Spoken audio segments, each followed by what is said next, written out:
Hello, my name's Tom. I work for the People's Collection Wales and I'm appearing on your Facebook feed to tell you about a local project focusing on Newtown, Powys, that I'm hoping you'll be interested in.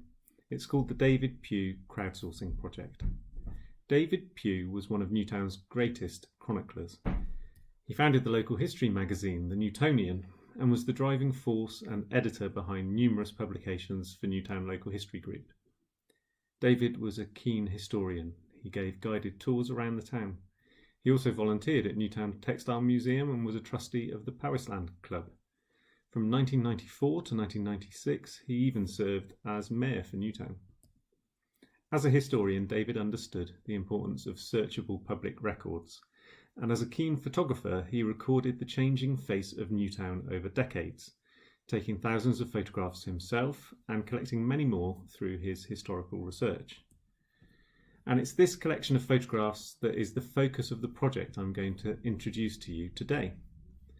The David Pugh Crowdsourcing Project is a joint initiative by Newtown Library and the People's Collection Wales. Thanks to David's work, Newtown has a recorded history which otherwise would have been lost.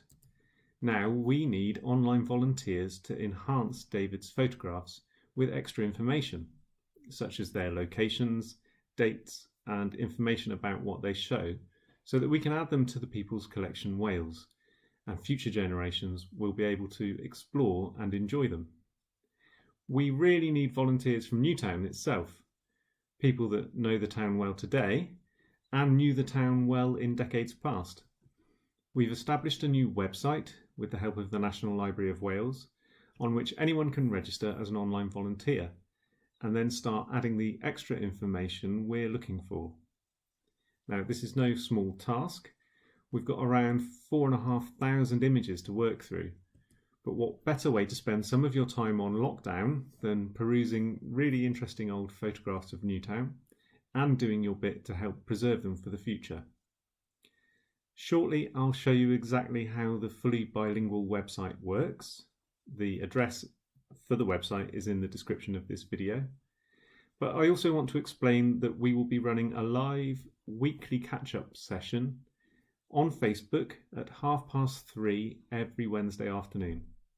So if you have questions, want advice, or have experienced problems, you can put your questions to me and I'll try my best to answer them live. Those videos will of course also be available to stream at any time afterwards, so you can share them with others who might be interested to volunteer. We'll also be running further live sessions on Facebook in Welsh, so if you would prefer to work through the site yn Gymraeg, then keep an eye out for these videos. Okay, so without further ado, let's have a look. What you're looking at is the home page of the website. Obviously it's fully bilingual. So if you want to switch between Welsh and English, the language switcher is up in the top right hand corner. You've got a little bit of information about the project just here. And you can see up in the top right hand corner you've got two buttons available, one to register, one to log in. Now if you haven't been on the site before, you're going to need to register. Registration is a really simple process. What you need to do is enter your email address, give yourself a display name, and then you'll be asked to create a password for yourself. Because I've previously registered, what I need to do is just log in. So I enter my email address and I enter my password. Always slightly nerve-wracking to make sure I get the right password. There we are. So you can see I've now successfully logged in.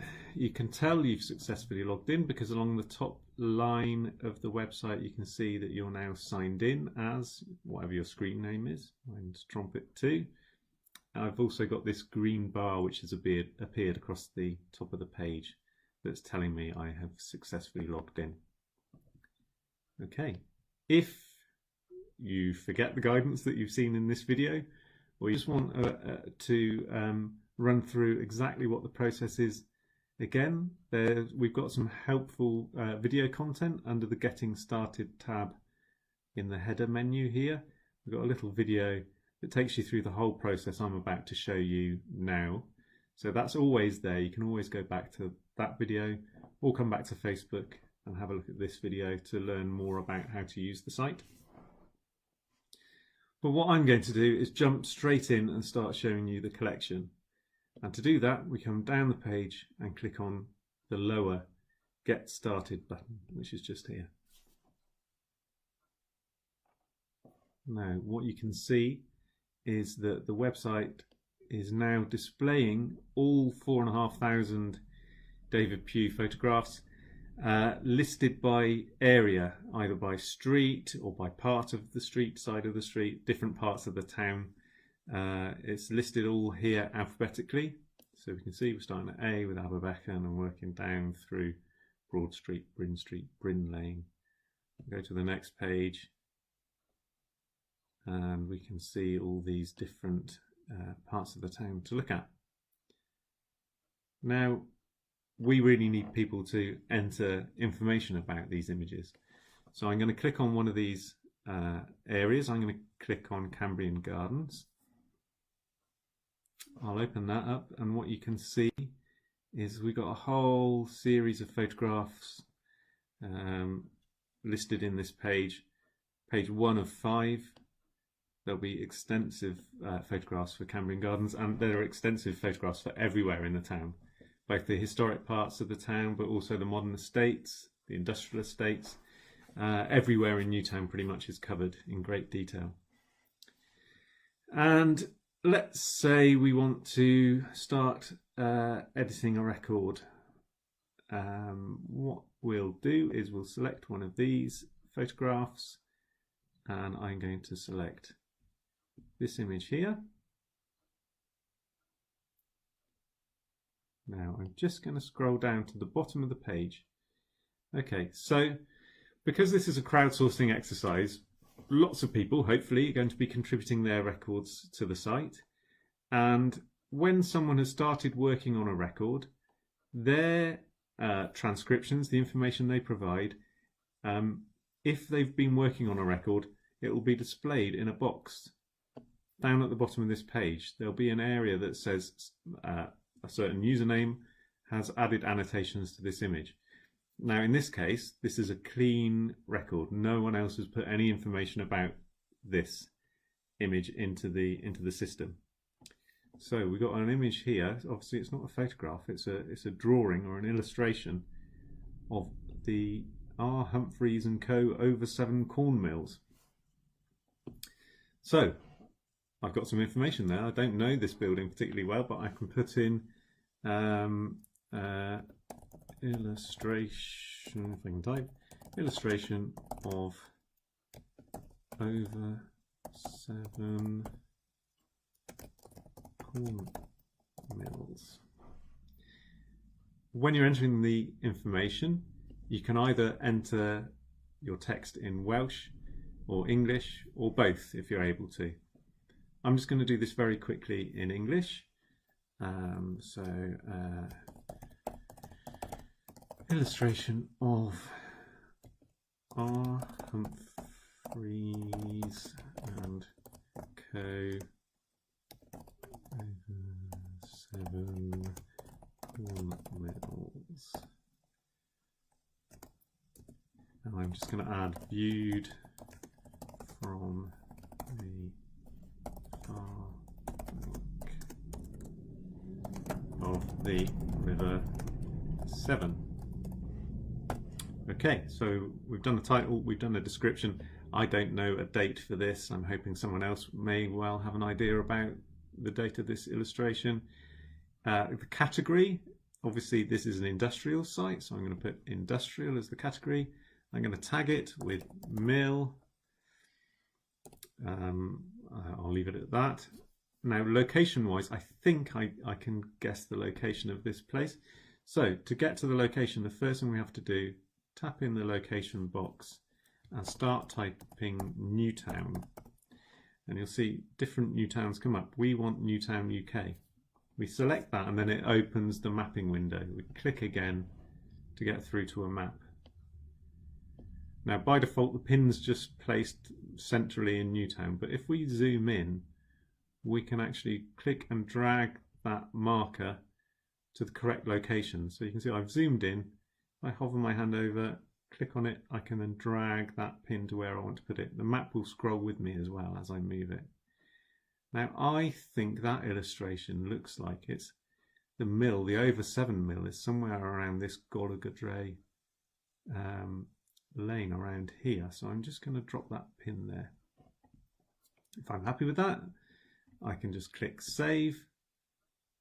And then if I click next and save again, it's important. So you're saving the location of the map and then you're saving the content of your information that you've just put in. And you can see now down at the bottom corner of this page is that information about user submitted annotations I mentioned earlier. So you can see created by me 4 minutes ago is this record for the over 7 mil image. If we go back to Cambrian Gardens, I can show you how that works on a record that someone else has been editing. So let's click on this one here. We wait for the image to open. There we go. So the image is opened. We can see this is an image of Cambrian Mill. If I scroll down, you can see again, some people have been editing this item. Ideally, we only want one of these boxes to appear for every record. For some reason there's 2 here, but we'll deal with that in due course. I'm going to click on this one. I can see the information that's been added by somebody. So I can see there's an English title, an English description, a category, a tag, and a location. But let's say I think, well, I could add some information in Welsh about this site. I can just click on edit, go back in, I can edit the Welsh title, the Welsh description. If I know more about the date of this image, I can put in some additional information about the date, category, the location. If I think it's been located wrongly, I can always move that location and update the record in that way, in exactly the same way I did just now. So again, save, next, save, and we would save that record again. Obviously it's not saving anything because I didn't amend anything. Now that was a really quick introduction to the process, but that really is all we're looking for any of these images.